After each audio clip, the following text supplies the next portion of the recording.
What happens when a multi-billion-dollar project, the economic lifeline for an entire nation, gets ghosted by the West? For Uganda, this wasn't some classroom hypothetical. It was a $5 billion nightmare unfolding in real time. The East African Crude Oil Pipeline, or EACOP, was supposed to be Uganda's golden ticket, the project that would launch it into the ranks of oil-producing nations. Instead, it was on the verge of collapse. The message from the financial capitals of Europe and America was loud and clear. Your project is too messy, too controversial, too oily for our money. But the story didn't end there. Just as the dream of prosperity was turning to dust, the project found a way to move forward, sparking a high-stakes geopolitical drama. This isn't just the story of a pipeline. It's a story about a fierce battle for influence, a clash of global values, and the forging of a new world order in the heart of Africa. But the central question is, who really came to the rescue? The answer is a lot more complicated than you think. To get why this pipeline is such a big deal, you have to rewind the clock. For decades, Uganda was a country rich in potential, but shackled by its geography. A landlocked nation in East Africa, its economy was at the mercy of coffee prices and the weather. A beautiful country, a resilient people. But everyone was waiting for a game-changer that could finally rewrite their economic story. Then, in 2006, they found it. Geologists confirmed huge, commercially viable oil reserves under the Lake Albert Basin. We're talking billions of barrels of black gold. Overnight, the entire outlook for the nation changed. This wasn't just a resource. It was the dawn of a new era. The oil revenue promised to be an engine for a total national overhaul. Billions of dollars a year to build modern hospitals, schools, new roads, and a power grid people could actually rely on. It promised thousands of jobs, a boom for local businesses, and a shot at the economic independence that had been just out of reach. This wasn't just about getting rich. It was about transformation. There was just one giant problem. The oil was in landlocked Uganda. To sell it, you have to get it to the sea. And so, the idea for the East African Crude Oil Pipeline was born. EACOP was designed to be an engineering marvel. The plan? A 1,443-kilometer heated pipeline, the longest of its kind on the planet, stretching from Uganda's oil fields all the way to the port of Tanga on the coast of Tanzania. It would be a steel artery pumping up to 216,000 barrels of crude oil a day to the world. The project was a partnership. The governments of Uganda and Tanzania were the hosts, but the muscle and a huge chunk of the financial backing came from a Western energy giant, the French multinational Total Energies, with Total as the majority shareholder with a 62% stake, and the state-owned oil companies of Uganda, Tanzania, and China's CNOOC holding the rest. The project seemed destined for success. It had the resources, the political will, and the backing of global players. For a minute there, it looked like nothing could stop Uganda's dream. Just when Uganda's oil dream seemed within reach, the whole thing started to fall apart. The project, once praised as a symbol of progress, suddenly found itself in the crosshairs of a massive international opposition campaign. The very Western institutions Uganda was counting on started building a wall made of environmental reports, human rights lawsuits, and intense political pressure. The first shots were fired by a powerful coalition of environmental and civil society groups. Their message was blunt. EACOP is a climate bomb. They argued the pipeline's route would slice through some of East Africa's most precious ecosystems, threatening wildlife and crossing hundreds of rivers. Even worse, it would skirt the basin of Lake Victoria, a water source for 40 million people, making the risk of an oil spill utterly terrifying. Then came the numbers. They calculated that the oil from EACOP would release over 34 million tons of carbon into the atmosphere every year. That's more than the combined emissions of Uganda and Tanzania today. In a world freaking out about climate change, activists frame this not just as a bad idea, but as an act of environmental sabotage. At the same time, human rights groups raised the alarm about the project's human cost. Building the pipeline meant acquiring huge amounts of land, displacing thousands of families. Reports started surfacing about people not being paid fairly or on time, losing their farms and their livelihoods. Activists and journalists in Uganda who spoke out against the project reported facing harassment and arrest, creating a climate of fear. This potent mix of environmental and human rights issues exploded onto the political stage. In 2022, the European Parliament passed a resolution condemning the project, citing the immense risks and violations. That wasn't just a press release, it was a formal rebuke from a major global power. And it sent a panic wave through the financial world. The money started drying up, fast. Major banks like HSBC and BNP Paribas, and key insurers like Allianz and Swiss Re publicly backed away, declaring they wouldn't finance or underwrite EACOP. The pressure campaign had worked brilliantly. It had made the pipeline radioactive to Western capital. For Uganda, this felt like a massive betrayal. They had played by the rules, partnered with a Western supermajor, and pursued a project vital to their national interest. Now the very countries that got rich off fossil fuels were telling them they couldn't even take their first step down that same path. The dream was turning into a nightmare, and Uganda was losing. With Western financiers running for the hills, the pipeline was on life support. The $5 billion project looked dead in the water. But the story took a sharp turn. While the Western financial wall seemed impenetrable, the project found a way to push forward. Not with a single dramatic rescue, but through a different kind of global partnership. The idea that China single-handedly bailed out the project isn't quite what happened. The real story is that the project's majority shareholder, Total Energies, refused to give up. Faced with a funding gap, Total and the Ugandan government dug in their heels. And while Chinese state banks didn't swoop in with a giant check as some predicted, China's role became absolutely critical in a different way. Here's how. China's state-owned oil company, CNOOC, was already a minority partner with an 8% stake. But the real lifeline came from China's industrial might. The project needed thousands of tons of high-tech, specialized steel pipes. The winning bid to supply them went to the China Petroleum Pipeline Engineering Company. These pipes started arriving in Tanzania in 2023, a tangible sign that the project was moving ahead, regardless of the noise in the West. This move was classic China. While the West was debating the project's morality, China was delivering the hardware. This wasn't a loan, it was a business deal, but it had the same effect. It kept the project alive. It demonstrated a core difference in approach. Western capital is increasingly tied to ESG, environmental, social, and governance criteria. It comes with conditions. Chinese partnership, in this case, was transactional. You need pipes? We make pipes. For a Ugandan government that felt lectured and abandoned, that pragmatism was exactly what it needed.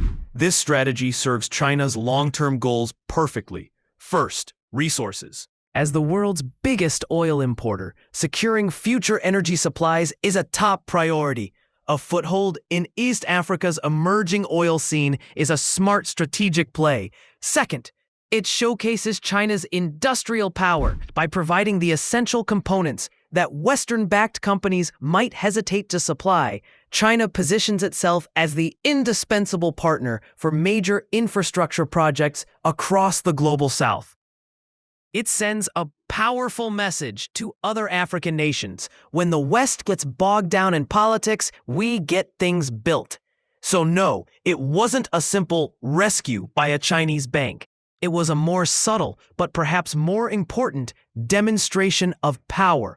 Total Energies provided the corporate will, Uganda provided the political backbone, and China provided the steel. Together, they found a way to bypass the Western financial blockade. The survival and ongoing construction of EACOP is a huge deal, sending ripples far beyond East Africa. It's fundamentally changing the way power and influence work on the continent. For Uganda, keeping the project alive is a massive victory. A project that was nearly killed by international pressure is now a reality. As of mid-2025, construction is over 60% complete, with the first oil expected by 2026. The Chinese-made pipes are on the ground. Thousands of jobs have been created, and the promise of oil revenue is back on the table. This has emboldened the government in Kampala, proving they could stand their ground, find new partners, and win. The message to the rest of Africa is clear. You don't always have to fold to Western pressure. For China, this is a major strategic win, showcasing the power of its industrial-led foreign policy. It didn't need to fund the entire project to be the hero. By stepping in as a key supplier and contractor, it effectively broke the Western siege. This reinforces its image as the go-to partner for getting things done in Africa. We saw a similar dynamic with projects like Kenya's Standard Gauge Railway. These mega-projects physically and politically reorient African economies and prove that China can deliver when the West hesitates. For the West, the EACOP saga is a lesson in the limits of its own influence. The attempt to use financial pressure as a foreign policy tool completely backfired. Instead of stopping the project, it just forced Uganda and Total Energies to get creative and highlighted that the West no longer has a monopoly on the tools of development. African nations are now sophisticated players, able to make decisions based on their own interests in a world with more than one superpower. The West's hardline stance, without offering a viable, billion-dollar alternative for development, created a vacuum, so this one pipeline has become a symbol of a new era. The old dynamic, where African capitals looked only to London, Paris, or Washington for financing and approval, is over. A new, more competitive landscape has emerged, where African leaders can play global powers off each other to get the best deal. The East African crude oil pipeline won't just carry oil. It carries the weight of this new reality, a steel artery symbolizing a continent taking control of its own path. So the pipeline is getting built. Victory, right? Well, it depends on who you ask. Pushing the project forward didn't solve the controversies that have dogged it from the start. It just pushed them into the background. And that raises some very tough questions about the true price of this project. First off, the environmental and human rights issues are still there. The pipeline still cuts through sensitive ecosystems. The risk of a catastrophic oil spill in the Lake Victoria Basin hasn't gone away, and the project is still set to be a massive carbon emitter. The key difference now is that the project's backers have demonstrated they can weather the storm of Western criticism, potentially reducing the leverage of international watchdog groups. The human cost is also still a very real problem. While developers say compensation has been paid to the thousands of families displaced by the pipeline, many activists and community leaders say that payments were not enough and that people's livelihoods have been permanently damaged. Those who continue to speak out still face a climate of intimidation. Pushing forward with the project has not guaranteed justice for the people who sacrificed the most for it. This leads to the big complicated question: has Uganda secured its future? Or has it simply become entangled in a new set of dependencies? While the debt trap narrative focused on Chinese loans doesn't neatly fit here, since Total Energies is still the lead financier, the reliance on Chinese industrial supply chains and political backing creates a powerful new bond. It shifts Uganda's strategic alignment eastward. Supporters would argue this is a far better position to be in. They'd say, who is the more reliable partner? The one who tries to kill your most important economic project, or the one who helps you build it? From their point of view, the real trap was depending on the approval of Western institutions that could change their minds based on activist pressure. The choice Uganda made has implications for the whole continent. If more African nations see this as a successful playbook, partnering with Western corporations while relying on Chinese industry to bypass political hurdles, it could accelerate a global realignment. It also poses a major challenge to global climate goals. If major fossil fuel projects can find a path forward outside the Western financial system, it could seriously undermine the effort to transition to clean energy. Ultimately, the EACOP story is a perfect snapshot of the 21st century dilemma for developing nations. How do you balance the desperate need for economic growth against the urgent demands for climate action and human rights? And in a world of competing superpowers, whose rules do you play by? The pipeline may be moving forward, but the debate over its true cost and the future it's building is just getting started. This is a story with no easy answers. Is this a case of a determined nation rightfully claiming its resources, or a risky deal with long-term consequences? Let us know what you think in the comments. And if you want to keep digging into the huge forces reshaping our world, make sure you subscribe and hit that notification bell.